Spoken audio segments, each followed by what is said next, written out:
Chapitre 3. Le lendemain, en me dirigeant vers la villa de Cyril, je me sentais beaucoup moins sûre de moi, intellectuellement. Pour fêter ma guérison, j'avais beaucoup bu au dîner. Et j'étais plus que gaie.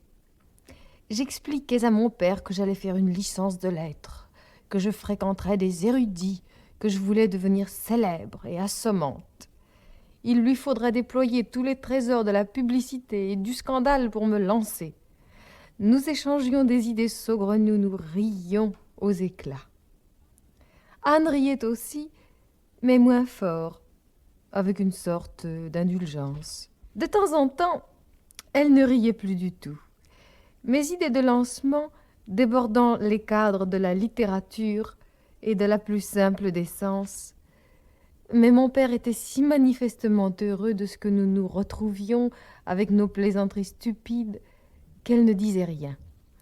Finalement, ils me couchèrent, me bordèrent. Je les remerciais avec passion, leur demandais ce que je ferais sans eux. Mon père ne le savait vraiment pas.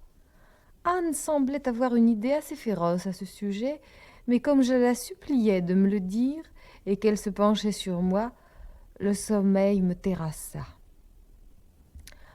Au milieu de la nuit, je fus malade. Le réveil dépassa tout ce que je connaissais en fait de réveil pénible. Les idées vagues, le cœur hésitant, je me dirigeais vers le bois de pin sans rien voir de la mer du matin et des mouettes surexcitées. Je trouvai Cyril à l'entrée du jardin. Il bondit vers moi, me prit dans ses bras, me serra violemment contre lui en murmurant des paroles confuses. « Mon chéri, j'étais tellement inquiet, il y a si longtemps, je ne savais pas ce que tu faisais, si cette femme te rendait malheureuse. Je ne savais pas que je pourrais être aussi malheureux moi-même. Je passais tous les après-midi devant la crique, une fois, deux fois. Je ne croyais pas que je t'aimais tant. » Moi non plus, dis-je. En fait, cela me surprenait et m'émouvait à la fois. Je regrettais d'avoir si mal au cœur, de ne pouvoir lui témoigner mon émotion. « Que tu es pâle, dit-il. Maintenant, je vais m'occuper de toi. Je ne te laisserai pas maltraiter plus longtemps. » Je reconnaissais l'imagination d'Elsa. Je demandai à Cyril ce qu'en disait sa mère. « Je la lui ai présentée comme une amie, une orpheline, dit Cyril. Elle est gentille d'ailleurs, Elsa. Elle m'a tout raconté au sujet de cette femme. C'est curieux, avec un visage si fin, si racé, ses manœuvres d'intrigante. Oh, Elsa a beaucoup exagéré, dis-je faiblement. Je voulais lui dire justement que... Moi aussi j'ai quelque chose à te dire, coupa Cyril. Cécile, je veux t'épouser. J'eus un moment de panique. Il fallait faire quelque chose, dire quelque chose. Si je n'avais pas eu ce mal au cœur épouvantable... Je t'aime, disait Cyril dans mes cheveux. Je lâche le droit, on m'offre une situation intéressante, un oncle. J'ai 26 ans. Je ne suis plus un petit garçon, je parle sérieusement. Que dis-tu ? Je cherchais désespérément quelques belles phrases équivoques. Je ne voulais pas l'épouser. Je l'aimais, mais je ne voulais pas l'épouser. Je ne voulais épouser personne, j'étais fatiguée. Ce n'est pas possible, balbutiai-je. Mon père... Ton père, je m'en charge, dit Cyril. Anne ne voudra pas, dis-je. Elle prétend que je ne suis pas adulte. Et si elle dit non, mon père le dira aussi. Je suis si fatiguée, Cyril, ces émotions me coupent les jambes. Asseyons-nous. Voilà Elsa. Elle descendait en robe de chambre, fraîche et lumineuse. Je me sentis terne et maigre. Ils avaient tous deux un air sain, florissant et excité qui me déprimait encore. Elle me fit asseoir avec 1000 ménagements, comme si je sortais de prison. « Comment va Raymond » demanda-t-elle. « Sait-il que je suis venue ?» Elle avait le sourire heureux de celle qui a pardonné, qui espère. Je ne pouvais pas lui dire à elle que mon père l'avait oubliée, et à lui que je ne voulais pas l'épouser. Je fermai les yeux. Cyril alla chercher du café. Elsa parlait. Elle me considérait visiblement comme quelqu'un de très subtil, elle avait confiance en moi. Le café était très fort, très parfumé. Le soleil me réconfortait un peu. J'ai eu beau chercher, je n'ai pas trouvé de solution, dit Elsa. Il n'y en a pas, dit Cyril. C'est un engouement, une influence, il n'y a rien à faire. Si, dis-je. Il y a un moyen. Vous n'avez aucune imagination. Cela me flattait de les voir attentifs à mes paroles. Ils avaient 10 ans de plus que moi et ils n'avaient pas d'idée. Je pris l'air dégagé. C'est une question de psychologie, dis-je. Je parlais longtemps, je leur expliquais mon plan. Ils me présentaient les mêmes objections que je m'étais posées la veille, et j'éprouvais à les détruire un plaisir aigu. C'était gratuit, mais à force de vouloir les convaincre, je me passionnais à mon tour. Je leur démontrais que c'était possible. Il me restait à leur montrer qu'il ne fallait pas le faire, mais je ne trouvais pas d'argument aussi logique. « Je n'aime pas ces combines, disait Cyril, mais si c'est le seul moyen pour t'épouser, je les adopte. »« Ce n'est pas précisément la faute d'Anne, disais-je. Vous savez très bien que si elle reste, vous épouserez qui elle voudra, dit Elsa. C'était peut-être vrai. Je voyais Anne me présentant un jeune homme le jour de mes 20 ans, licencié aussi, promis à un brillant avenir, intelligent, équilibré, sûrement fidèle. Un peu ce qu'était Cyril d'ailleurs. Je me mis à rire. « Je t'en prie, ne ris pas, dit Cyril. Dis-moi que tu seras jalouse quand je ferai semblant d'aimer Elsa. Comment as-tu pu l'envisager ? Est-ce que tu m'aimes ?» Il parlait à voix basse. Discrètement, Elsa s'était éloignée. Je regardais le visage brun, tendu, les yeux sombres de Cyril. Il m'aimait. Cela me donnait une curieuse impression. Je regardais sa bouche, gonflée de sang, si proche. Je ne me sentais plus intellectuelle.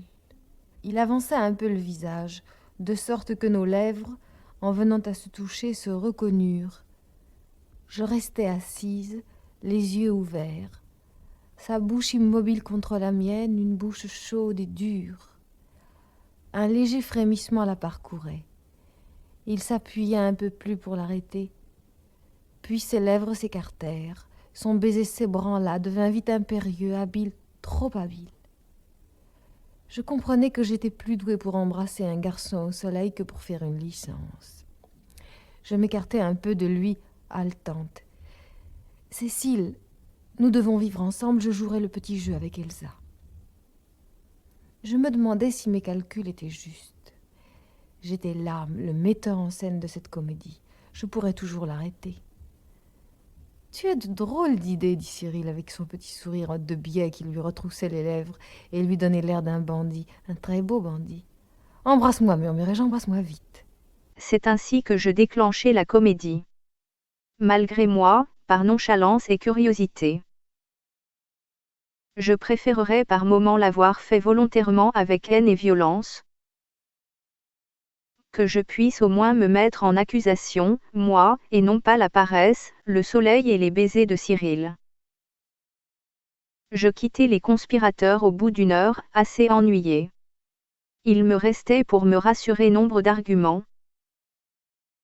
Mon plan pouvait être mauvais, mon père pouvait fort bien pousser sa passion pour Anne jusqu'à la fidélité. De plus, ni Cyril ni Elsa ne pouvaient rien faire sans moi. Je trouverais bien une raison pour arrêter le jeu, si mon père paraissait s'y laisser prendre.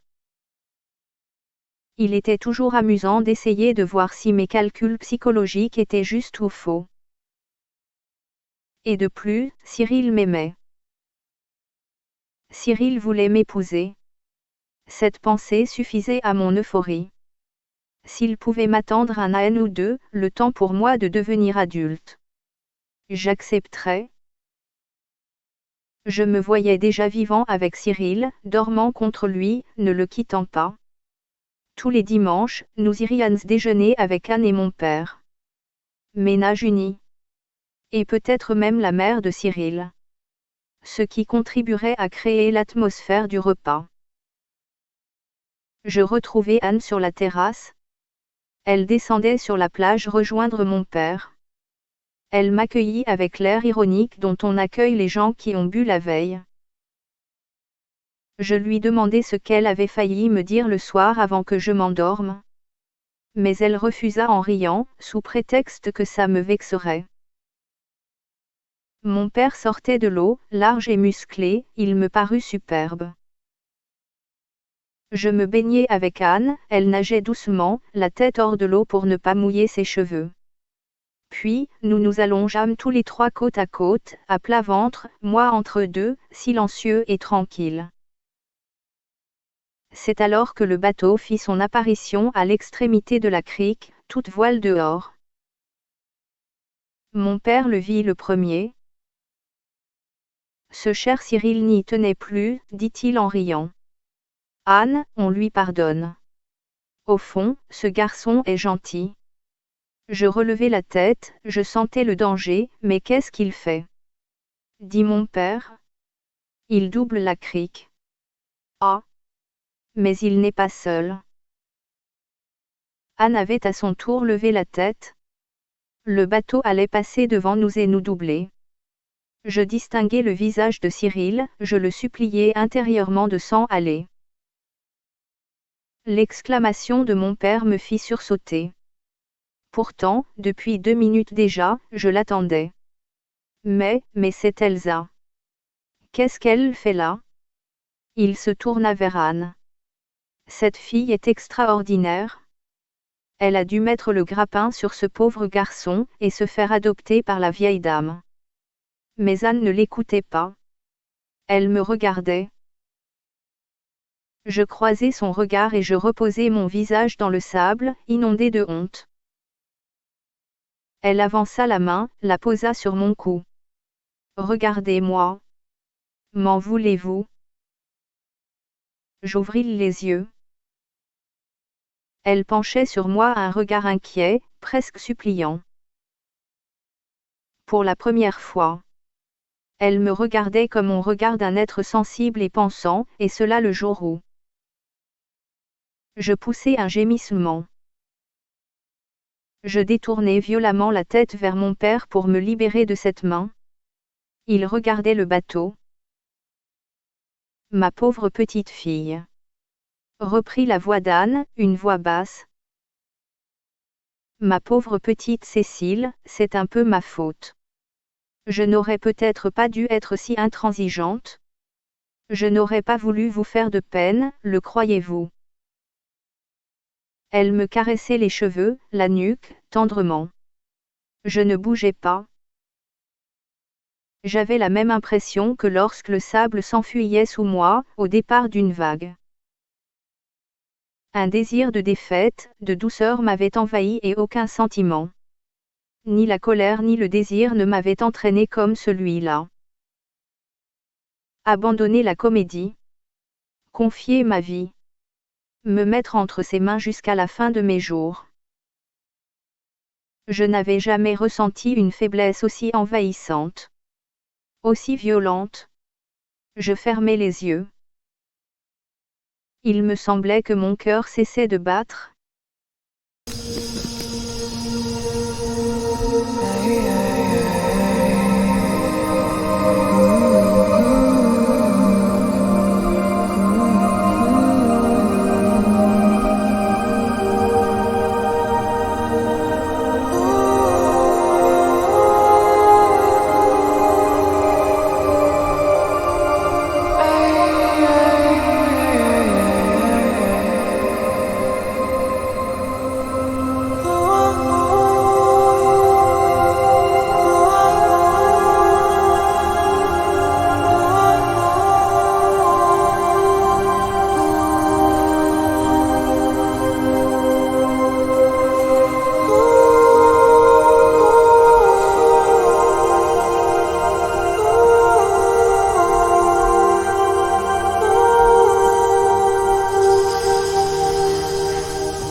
Ooh.